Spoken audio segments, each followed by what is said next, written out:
మహబూబాబాద్ జిల్లా బయ్యారం మండలం కాచనపల్లి గ్రామంలో తుడుందెబ్బ ఆధ్వర్యంలో ఆదివాసీ దినోత్సవాల సందర్భంగా కొమరంభీం విగ్రహానికి నివాళులు అర్పించారు. అనంతరం జరిగిన సభలో తుడుందెబ్బ రాష్ట్ర కార్యదర్శి వట్టం ఉపేందర్ మాట్లాడుతూ దేశంలో ఉన్న కులాలకు ఆయా నిష్పత్తుల ప్రకారం రిజర్వేషన్ కల్పించినా కూడా రాష్ట్రంలో రిజర్వేషన్ పూర్తిగా అమలు కావటం లేదని, ముఖ్యంగా ఎస్టీ కులాలలో ఉన్న తెగలను అంచనా వేసి కేంద్ర రాష్ట్ర ప్రభుత్వాలు రిజర్వేషన్ శాతాన్ని పెంచి ఆదివాసీ గిరిజనులకు న్యాయం చేయాలని డిమాండ్ చేశారు. అలాగే ఐటీడీఏ వ్యవస్థను రాష్ట్ర వ్యాప్తంగా పెంచాలని, పోడు రైతులకు పట్టాలు ఇవ్వాలని డిమాండ్ చేశారు.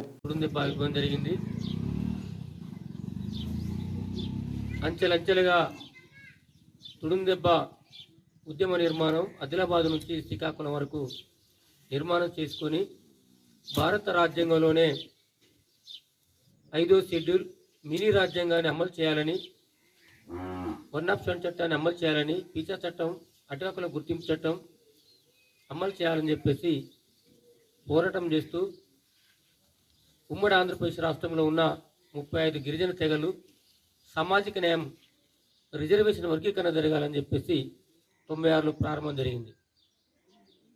ఇప్పటికీ ఒకటిన సుప్రీంకోర్టు తీర్పు ఎస్సీలతో పాటు ఎస్టీలకు కూడా వర్గీకరణ జరగాలని చెప్పేసి సుప్రీంకోర్టు తీర్పు ఇవ్వడం జరిగింది.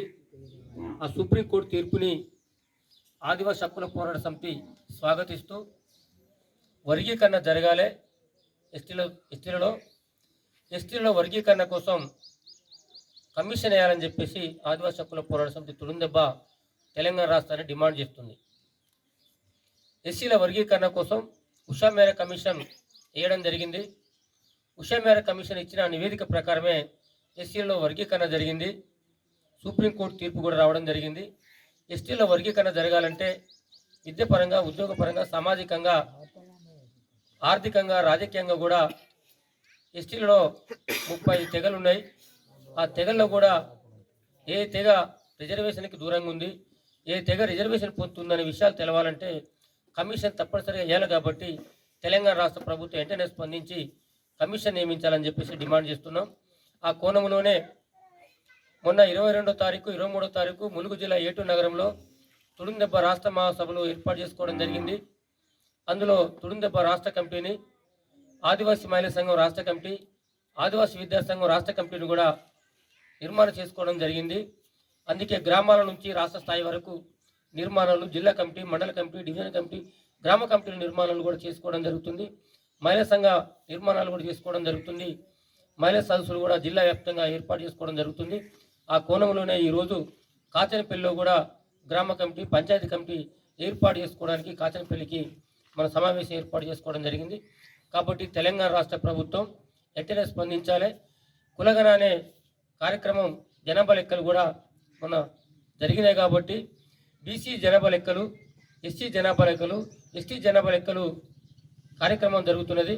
కాబట్టి వెంటనే బీసీలకి రాష్ట్రంలో 52% ఉంటే, దేశంలో 52% ఉంటే వాళ్ళకి ఇచ్చే రిజర్వేషన్ 20% మాత్రమే.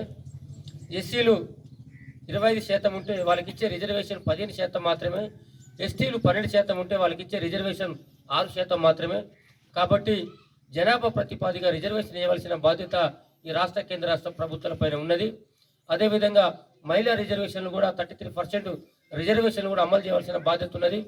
కాబట్టి మొత్తం కూడా రాష్ట్ర వ్యాప్తంగా ఆదివాసీ కాన్సెప్ట్ తోటి ఆదివాసీ విధాన్ని ప్రభుత్వానికి తెలియజేయడం కోసం విద్య, ఉద్యోగ, ఉపాధి, రాజకీయ రంగాల్లో రిజర్వేషన్లు తప్పనిసరిగా అమలు చేయాలని చెప్పేసి డిమాండ్ చేస్తూ ఐటీడీలను కూడా పునరుద్ధరించాలని చెప్పేసి డిమాండ్ చేస్తున్నాం.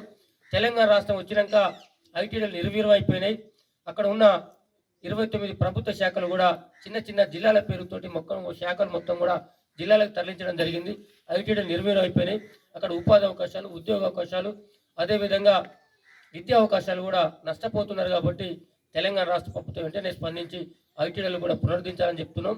అదేవిధంగా దాదాపు 14 లక్షల ఎకరాలకు హక్కుపత్రాలు ఇవ్వాల్సిన రాష్ట్ర ప్రభుత్వం 8 లక్షలకు మాత్రమే హక్కుపత్రాలు ఇవ్వడం జరిగింది.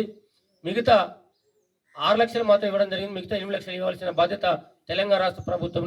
మిగిలిన హక్కుపత్రాలు ఎమ్మటే జారీ చేయాలని చెప్పేసి కూడా ప్రభుత్వాన్ని డిమాండ్ చేస్తున్నాం. కొందరికి హక్కుపత్రాలు వస్తే అందులో ఆన్లైన్లో లేవు. కొందరికి హక్కుపత్రాలు 10 ఎకరాలు ఉంటే 2 ఎకరాలు రావడం జరిగింది. 2 ఎకరాలు ఉంటే 1 ఎకరం రావడం జరిగింది. కాబట్టి ఇవి కూడా ప్రభుత్వం వెంటనే స్పందించి భూ రీసర్వే చేయాల్సిన బాధ్యత కూడా ఉన్నది. అసైన్మెంట్ భూములు ఉన్నాయి, అటవీ భూములు ఉన్నాయి, అన్నీ కూడా రీసర్వే చేసి వెంటనే ప్రభుత్వం స్పందించి రీసర్వే చేయాలని చెప్పేసి వాళ్ళకి హక్కుపత్రాలు పట్టాలు ఇవ్వాలని చెప్పేసి డిమాండ్ చేస్తున్నాం. ఈరోజు గత ఉన్న తెలంగాణ రాష్ట్ర ప్రభుత్వం ధరణి ఉంటే ఈరోజు భూభారత్ అని చెప్పేసి ప్రస్తుతం ప్రభుత్వం తీసుకొస్తుంది. కాబట్టి భూభారత్ ఉన్న ధరణి ఉన్న రీసర్వే చేయకుండా హక్కుపత్రాలు ఇవ్వకుండా పట్టాలు ఇవ్వకుండా నష్టం చేస్తే బాగుండదు. కాబట్టి వెంటనే రీసర్వే చేయాలని చెప్పేసి కూడా డిమాండ్ చేయడం